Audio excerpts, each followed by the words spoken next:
Bueno, pues damos comienzo a esta segunda sesión sobre el pensamiento, doctrina y experiencia de Santa Teresa. Y esta segunda sesión, después de haber visto en la otra cómo los teólogos y la gente preparada en fe, en religión, en teología y también la gente de experiencia, pues aceptaba, diríamos, el doctorado, el magisterio de Santa Teresa como una cosa realmente sublime.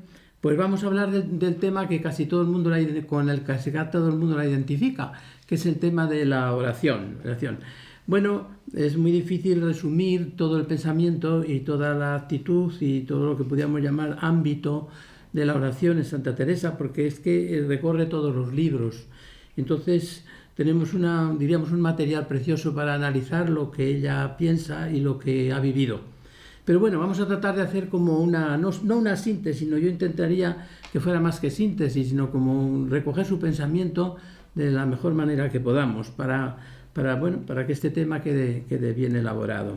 El tema de la oración. Bueno, ella en el capítulo 8, después de unos procesos largos, ¿verdad?, de acercamiento a Dios, con dificultades y con llanto por parte de ella y con mucha tensión, pues hace una descripción de la oración muy bonita que ya, bueno, pues recorre todo el mundo y que en realidad, pues después, si la vemos desarrollada, es fantástica.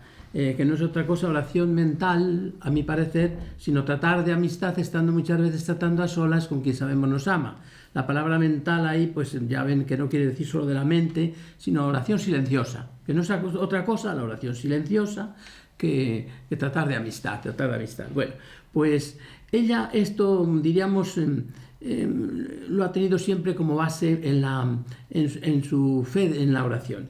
Pero antes de proseguir, voy a presentarles el panorama de la oración teresiana para ir después viendo por partes, pues desarrollando esto. Mire, Santa Teresa tiene un campo de oración enorme, desde el campo, diríamos, casi cero, hasta el campo de la transformación total en Dios, en las séptimas moradas y en el encuentro con la Trinidad.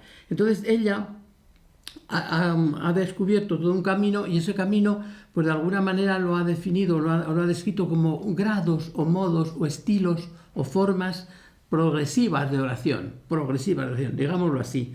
Y ha sido calificada, como veíamos el otro día, por algún teólogo, pues como magnífico, como una descripción científicamente impecable. Pueden ser 10 grados o 9 grados, los vamos a ver.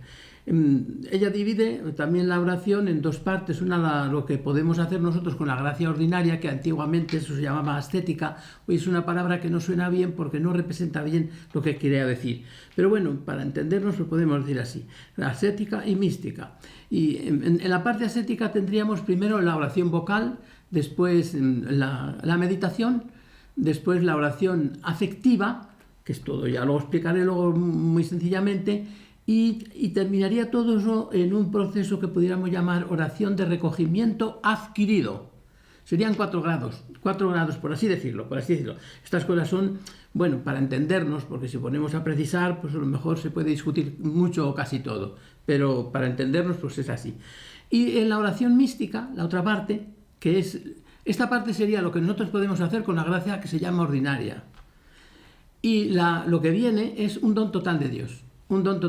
Y lo que viene es recogimiento infuso, oración de quietud, sueño de las potencias, que en el libro de la vida lo da como un grado, pero que después lo corrige y dice, no, esto no es grado, es igual que la oración de quietud en grado sumo. Pero bueno, lo tenemos que decir así porque está en la vida. O sea, recogimiento infuso, oración de quietud, sueño de potencias, después viene la oración de unión, el desposorio espiritual y el matrimonio. De modo que tendríamos como, pueden ser 10 grados o 9, 4, si hacemos esa distinción, ¿verdad?, de el sueño de las potencias, pues podría ser 10. Bueno, ella no lo hace y lo quita ya. Pero claro, en la vida es muy importante el sueño de las potencias porque son las 4 formas de regar el huerto. Y mucha gente se queda ahí con las 4 formas de regar el huerto y no sabe lo saben, que Santa Teresa ha dicho que ya una de las formas esas de regar el huerto no es forma, es la anterior. Por tanto, no serían 4, sino serían 3. Pero bueno, son cosas así muy, muy periféricas, que no es muy importante la distinción, lo importante es el conocer esto. Bueno, pues en todo este campo en todo este campo ella ha tenido unas experiencias grandísimas. Entonces, antes de empezar a explicar lo que pudiera ser la primera parte, o sea, los grados que pudiéramos llamar ascéticos, por llamarlo de alguna manera, no me gusta nada esta palabra, pero por distinguir, bueno, pues voy a leerles alguna cosita, algunos textos de la Santa que realmente nos dan a entender cómo andaba ella, cómo procedía ella o cómo tocaba este tipo de cosas, y luego las explico. Así, por ejemplo, tenemos este texto que es muy bonito, que dice: «Oh, que de veces me acuerdo del agua viva que dijo el Señor a la samaritana, y así soy muy aficionada a aquel evangelio. Y es así cierto que sin entender cómo ahora esté bien, desde muy niña lo era, y suplicaba muchas veces al Señor me diese aquella agua, y la tenía dibujada a donde estaba siempre con este letrero cuando el Señor llegó al pozo: Domine da mihi aquam». De modo que de niña, de pequeña, ya le impresionaba el cuadro de la samaritana con Jesús, esos cuadros que hemos visto tantas veces, y que la petición de dame agua, ella le pedía ese agua, sin saber lo que era ese agua, pero ya se lo pedía. En vez de ponerse allí a rezar y a rezar, el cuadro la llevaba a esto. Entonces ya vemos un poquito los tonos de su alma. Desde muy niña, dice, desde muy niña. Bueno, después hay en ella una decisión de darse a Cristo totalmente. Es que esto es fundamentalmente para la oración, como veremos después. Poníame el demonio, que no podría sufrir los trabajos de la religión por ser tan regalada. A esto me defendía con los trabajos que pasó Cristo, que no era mucho y yo pasase algunos por él. Por tanto, toma una decisión después de un proceso largo, ¿verdad? Y después de estar en las Agustinas, toma la decisión de ser religiosa. Y la toma precisamente por Cristo. Yo tengo que seguir lo que hizo Jesús, solo por él. Y se acabó todo. Esto es fundamental para la oración, como veremos enseguida. Y luego ya, ¿cómo procedía ella? ¿Cómo empezó ella a descubrir un poquito cómo orar? Les leo estos textos porque son como básicos, como cosa de fondo para lo que voy a explicar después. Muchos años, las más noches, antes que me durmiese, cuando para dormir me encomendaba a Dios, siempre pensaba un poco en este paso de la oración del huerto, aun desde que no era monja, o sea, todavía joven, porque me dijeron, se ganaban muchos perdones, indulgencias, y tengo para mí que por aquí ganó mucho mi alma, porque comencé a tener oración sin saber qué era. Sin saber qué era oración. Y entonces oración ya para Santa Teresa es este encuentro profundo con Jesús en los misterios. Pero el dato siguiente que les voy a leer ahora es muy importante para ver qué es lo que hace ella con los misterios. No hace lo mismo, ya os lo expliqué el otro día, no hace lo mismo que San Ignacio, que va al misterio y se pone allí en el misterio. Ella mete el misterio dentro. Mire, procuraba lo más que podía traer a Jesucristo, nuestro bien y Señor, dentro de mi presente, dentro de mí. Y esta era mi manera de oración. Si pensaba en algún pasaje de la Biblia, le representaba en lo interior. Esto es ya muy teresiano. Fíjese, pero esto de joven. Fíjese lo que supone esta entrada. Esto para saber lo que es la oración teresiana. La oración teresiana. Y bueno, y luego el inicio del camino para entrar aquí lo tenemos en esos otros textos tan bonitos. Le estoy leyendo unos cuantos textos que me van a dar a mi pie para poder después moverme. Puede representarse delante de Cristo y acostumbrarse a enamorarse mucho de su sagrada humanidad, o sea, del Cristo hombre, y traerle siempre consigo y hablar con él, pedirle por sus necesidades y quejársele de sus trabajos, alegrarse con él con sus contentos y no olvidarle por ellos. Esto es un texto pues muy bonito y que sigue después. Se esté allí con él, acallado el entendimiento, si pudiere ocuparle en que mire que le mira, le acompañe y hable y pida y se humille y regale con él. Fíjese lo que hay aquí ya de doctrina. Estamos en la parte todavía activa, que ahora la voy a explicar enseguida. Y ella en todo esto iba hacia las profundidades de Cristo, pero esto no se lo leo, se lo diré al final. Al final es este texto que es maravilloso, de Vida 45. Y luego ya, termino ya, en un resumen que hace ella de todo el proceso que hacía para orar hasta que entró en la mística. Y decía, primero, había tenido muy continuo una ternura que en parte algo de ella, me parece, se puede procurar. Ternura con nuestro Señor. Un regalo que ni bien es todo sensual, ni bien espiritual. Todo es dado de Dios. Fíjese, o sea, un regalo humano. humano. Santa Teresa pasó de la afectividad humana, porque tenía unos problemas afectivos humanos muy fuertes, a la afectividad divina con Jesucristo. Tiene un salto. Y al principio la relación con Jesucristo fue prácticamente humana. Todo es dado de Dios, mas parece para esto nos podemos mucho ayudar con considerar nuestra bajeza y la ingratitud que tenemos con Dios, lo mucho que hizo por nosotros, su pasión con tan graves dolores, su vida tan afligida, en deleitarnos de ver sus obras, su grandeza, lo que nos ama, otras muchas cosas. Aquí estaría toda la oración activa, esa que nosotros podemos conseguir con la gracia de Dios. Otras muchas cosas que quien con cuidado quiere, aprovecha tropezar muchas veces en ella, aunque no ande con mucha advertencia.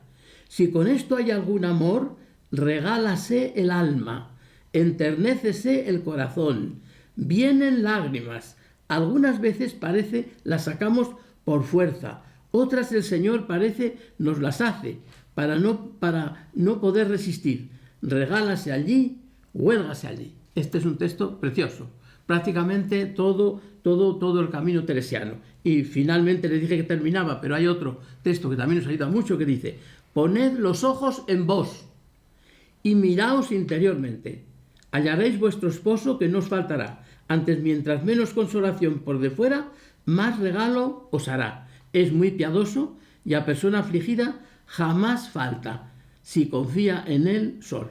Bueno, pues estos textos es todo el proceso, diríamos, teresiano que ha tenido previo al proceso místico. Bueno, entonces yo ahora voy a tratar de resumir un poquito cómo entiende Santa Teresa las cosas. Primero decimos oración vocal.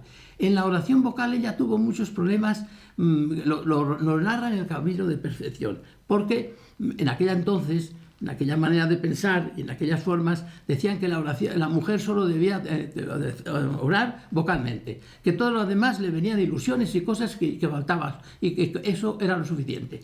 Ella quería hacer un grupo de mujeres orantes y quería hacerlas contemplativas. Entonces, para pasar el paso fue dificilísimo. Todo esto está en el Camino de Perfección. Pero ella dijo, resumía: si hacéis bien la oración vocal, estáis ya metidos en la mental. ¿Por qué? Porque la idea de ella es que no se puede rezar y rezar y rezar, sino rezar con consideración. Y al rezar con consideración está ya en la contemplación. Es más, llegó a decir que quedó espantada un día cuando descubrió que en el Padre Nuestro está metida toda la perfección y contemplación. Y entonces el camino de perfección, una gran parte se dedica a contemplar el Padre Nuestro, a examinarle, a analizarle, y se da cuenta como de palabra en palabra va poquito a poco entrando y dice, esto es ya contemplación. De modo que ya yo entender, si decís que solo la mujer puede orar vocalmente, os contradecís también al no decir que puede orar mental, porque si ora bien vocalmente está metido en la mental. Eso es una polémica larguísima que hay en el Camino de Perfección. Ella incluso en contra, ¿verdad?, de algunos inquisidores y de algunos censores que le corregían cosas, y que ella